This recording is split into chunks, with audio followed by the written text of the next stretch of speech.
They killed my parents in front of me when I was 5 years old.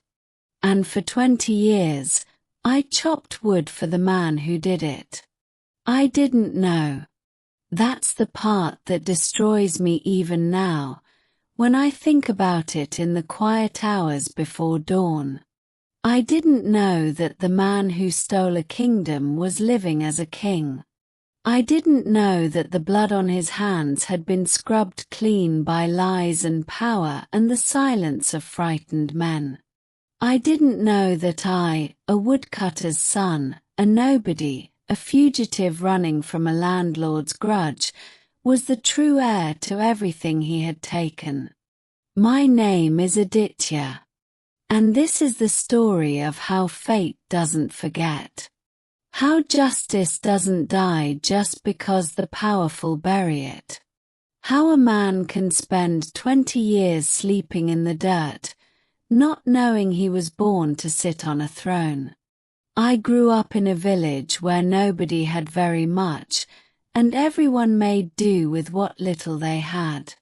My mother, the woman I called my mother, the woman who raised me, her name was Rupvati. She was strong in the way that poor women have to be strong. Quiet strength. The kind that doesn't announce itself. She worked hard, she asked for nothing, and she loved me with everything she had.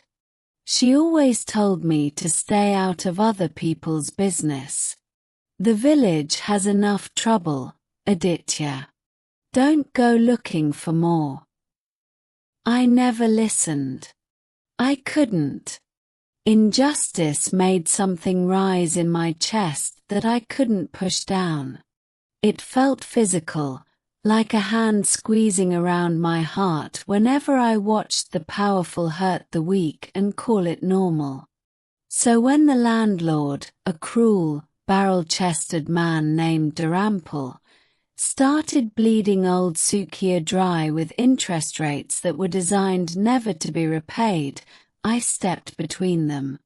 I told Dharampal the truth to his face, that he wasn't collecting a debt, he was stealing a field. That the numbers didn't add up. That everyone in the village knew what he was really doing.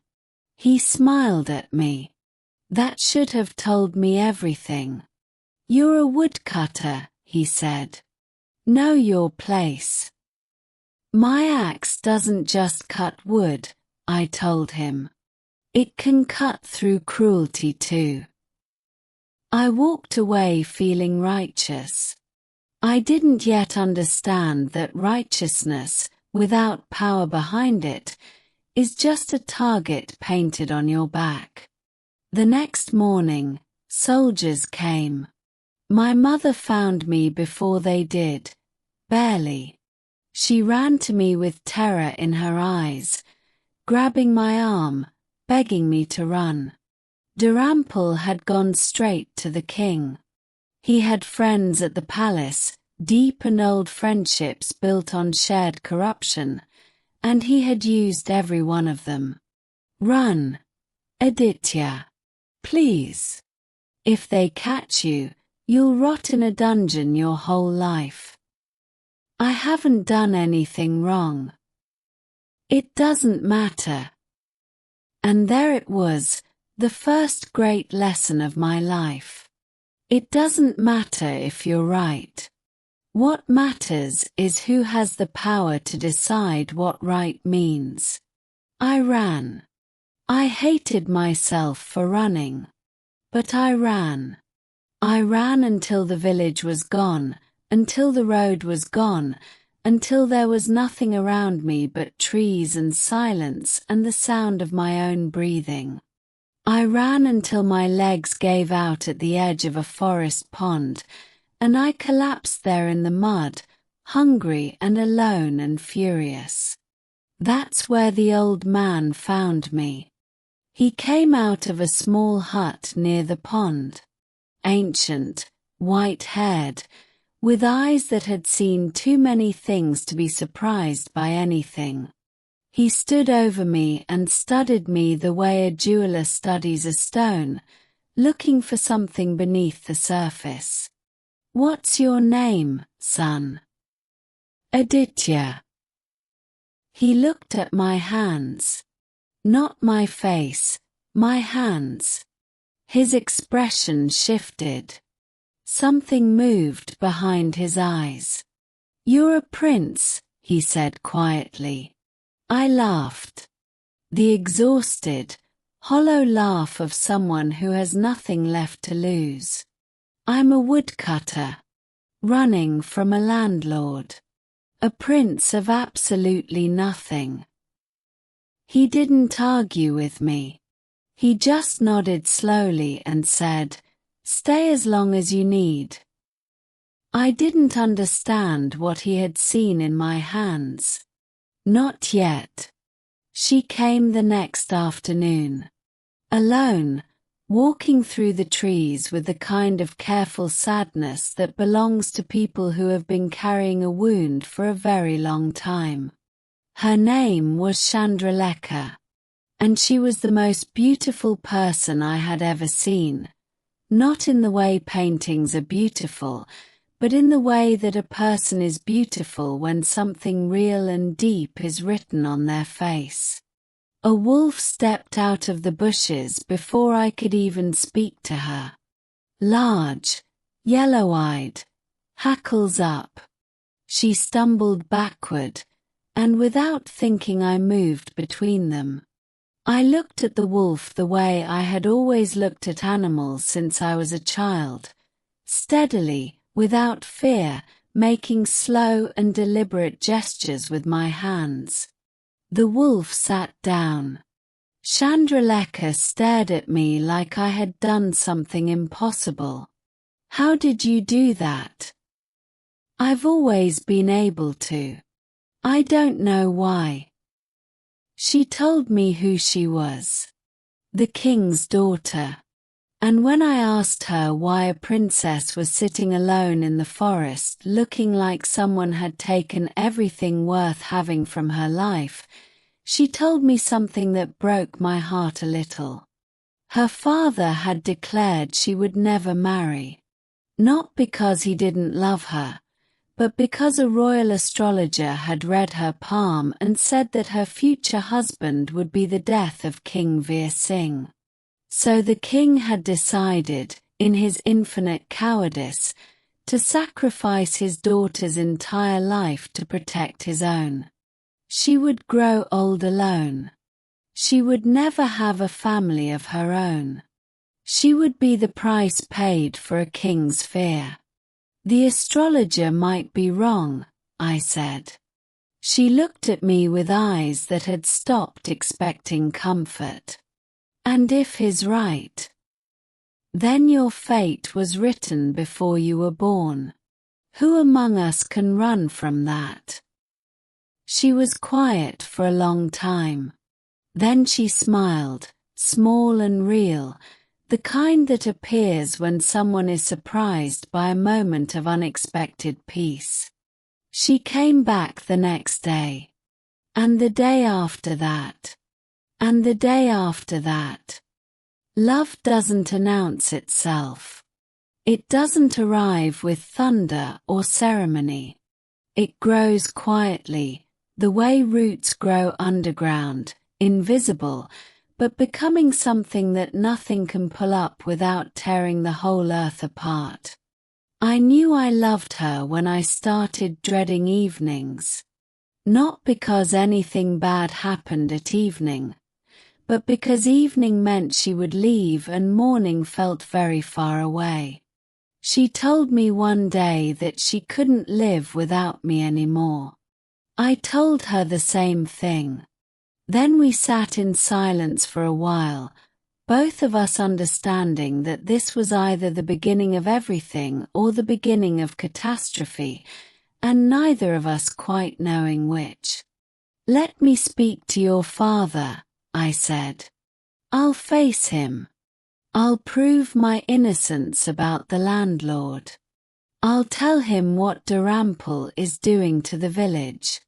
and I'll ask him for your hand. You don't know my father. I know injustice, and I know that hiding from it only makes it grow." Before she could answer, the bushes exploded. Dharampal walked out with his companion Beam and 2 royal soldiers, all of them looking at me with the cold eyes of men who believe they have already won. "There he is," Dharampal said, pointing at me like I was livestock. "The troublemaker. The king has been informed that his daughter has been meeting a fugitive in the forest. There's nowhere left to run, boy." I looked at Chandralekha. She looked at me. And I made a choice. "I'll go," I said to the soldiers. "I'll face the king myself." The royal court was everything I expected, gold and marble and the quiet hum of power that has lived in one place too long and grown comfortable with its own cruelty. My mother was already there, standing against the far wall with fear carved into every line of her face. Dharampal had brought her as a weapon, as insurance, as a way of showing me what could be destroyed if I didn't behave. I looked at him across the court and felt something cold and clear settle into my chest. Not rage, something steadier than rage. A decision. Then King Veer Singh walked in. And the world stopped. I don't know how to explain what happened in that moment except to say that it felt like the ground tilting. Like something deep inside my skull cracking open. Like a door being kicked in that had been sealed for 20 years. The images came without warning. Not like memories, like presence, like being dragged backwards through time into a moment I never stopped living. A garden. Sunlight. A small boy laughing while his father chased him through flowers. A beautiful woman sitting on a bench, smiling. And then, boots on marble. The sound of a sword being drawn. A voice I now recognized, a face I now recognized, saying, "The lion can't touch you. But I can." 2 screams. Then silence. And the small boy, 5 years old, watching from behind a stone pillar while the man who just murdered his parents turned to look for him. That man was standing 15 feet in front of me wearing a crown. "You." The word came out of me like it had been waiting 20 years to exist. "You weren't a king. You were my father's general. You served him. You swore an oath to him. And then you took everything, his throne, his life, his wife's life, and you called it history. You rewrote it and called yourself a ruler." The court went absolutely silent. The kind of silence that means everyone in the room has stopped breathing. Veer Singh's face did something complicated. Confusion. Then recognition. Then fear. And that fear told me everything I needed to know. Because innocent men don't look like that when they're accused. Guilty men do. "You were 5 years old," he said, almost to himself. "I remember everything." The doors at the back of the court opened. An old man walked in. Long white beard, slow steps, calm eyes. The royal priest. The one who had disappeared the night my parents were murdered, taking their only child with him, vanishing into the dark and the chaos. He had never stopped looking for me. "Everything this young man says is true," he said. his voice carrying across the silence like a stone dropped into still water. I was there that night. I saw what Veer Singh and Minister Jagannath did. I took the prince and ran, and I lost him in the dark, in my own exhaustion, and I have spent 20 years trying to find him again. He looked at my hands. The same place the old man at the pond had looked. The mark on his hand. It's the royal birthmark of King Vikram's bloodline. It cannot be faked. Cannot be duplicated. Aditya is the true heir. The court erupted. And in the noise and the chaos and the shouting, I watched Veer Singh's face carefully. I watched the moment a man realizes that the thing he has spent 20 years running from has finally caught him. Then I looked at my mother. Rupvati. She was weeping, but not from fear anymore. She was weeping because she could finally put down something she had carried in secret for 20 years. I found him in the forest, she said, when the noise had settled enough for her voice to carry. He was 5 years old. Wandering. Alone. I had no children of my own. I took him in. I raised him. I never told him the truth because I didn't know if knowing would save him or destroy him. She had protected me the only way she knew how. By making sure I didn't know what I was. By making me ordinary. By keeping me just small enough that powerful men wouldn't notice me.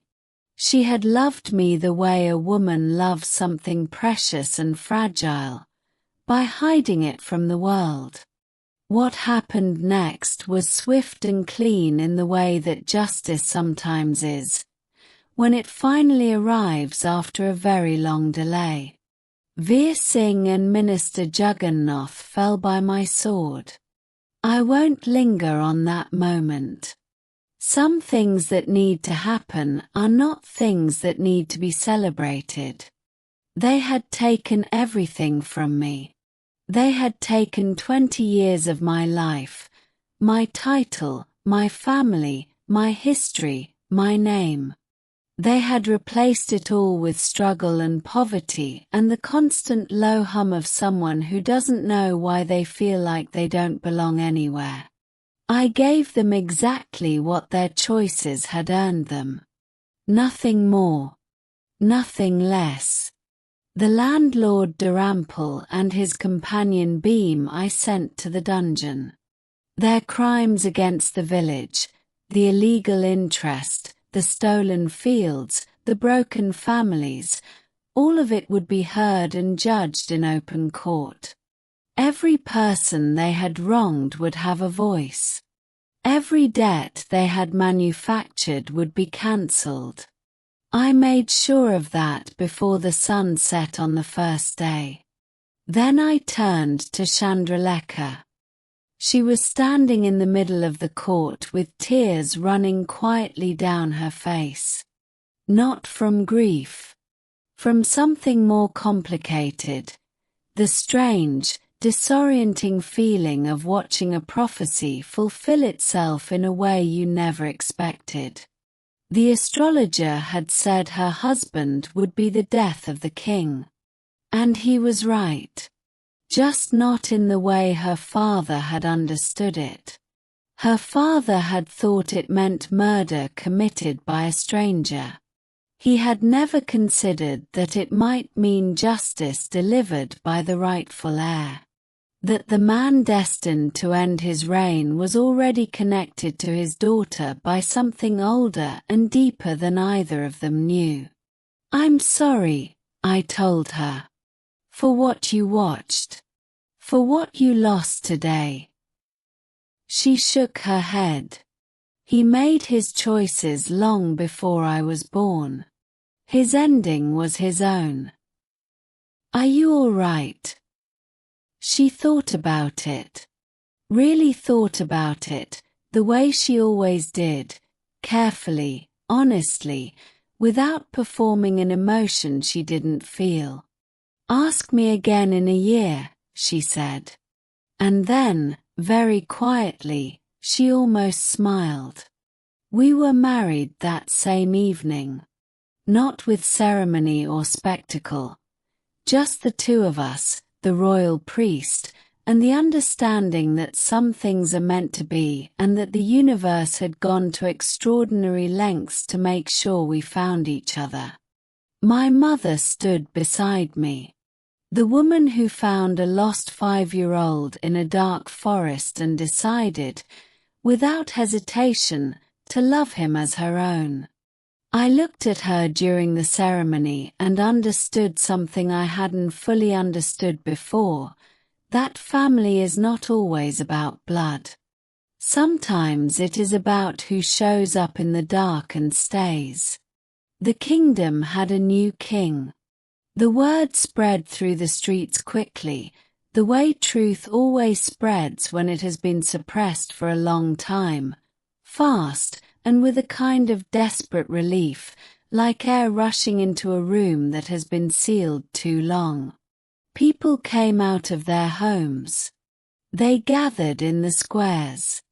Old men who remembered my father's rule wept openly in the streets. I stood at the palace window that first night and tried to understand what my life had become. 20 years of chopping wood. 20 years of not knowing. 20 years of being angry about injustice without understanding that the deepest injustice had been done to me. And all of it, every single moment of it, had been leading here. The forest where I learned to calm animals with my hands. The village where I learned to stand between power and the powerless. The pond where an old man looked at my hands and saw something I couldn't see myself. The wolf in the bushes that brought me face to face with a sad princess who was waiting to be found. The landlord who betrayed me to a king, not knowing he was delivering the true heir directly to the palace that belonged to him. Even the enemies had been instruments. Even the betrayals had been bridges. Does it feel strange? Chandralekha asked me later that night, standing beside me at the window. Everything, I said. The astrologer was right, she said softly. About all of it. Just not in the way my father feared. Your father was afraid of the future. So he tried to control it. And the more he tried to control it, the more precisely he walked toward the thing he was running from. She was quiet for a moment. And you? What were you running from? I thought about it. I wasn't running from anything. I was just trying to do right by people who had nothing. And somehow that was enough. Somehow that was the whole path. She leaned her head against my shoulder. Below us, the city was quieter now, settling into the first night of a new era. Somewhere out there, Rupvati was sleeping in a palace room for the first time in her life, in a bed with real blankets, with no debts hanging over her head and no fear of tomorrow. I thought about my father, a king I had 5 years with and 20 years of missing. I thought about my mother, the real one, who died protecting me without knowing whether her sacrifice would mean anything. And I thought about the small 5-year-old boy hiding behind a stone pillar, watching the world collapse, not yet knowing that collapse is sometimes how things begin. They thought they had ended me. They had only made me harder to see. And the things that are hardest to see, the roots, the currents, the truth buried under 20 years of lies, Those are the things that last. Those are the things that cannot be killed, no matter how many swords are drawn or how many kingdoms are stolen. I had been a woodcutter. I had been a fugitive. I had been a nobody with an axe and a rage he didn't fully understand. Now I was home. And every person who had ever looked at me and seen something disposable, something small, something beneath their notice, would spend the rest of their lives understanding what it means to underestimate a man who has nothing left to lose. The crown is not what makes a king. It never was. What makes a king is what he refuses to bow to, even when he's on his knees.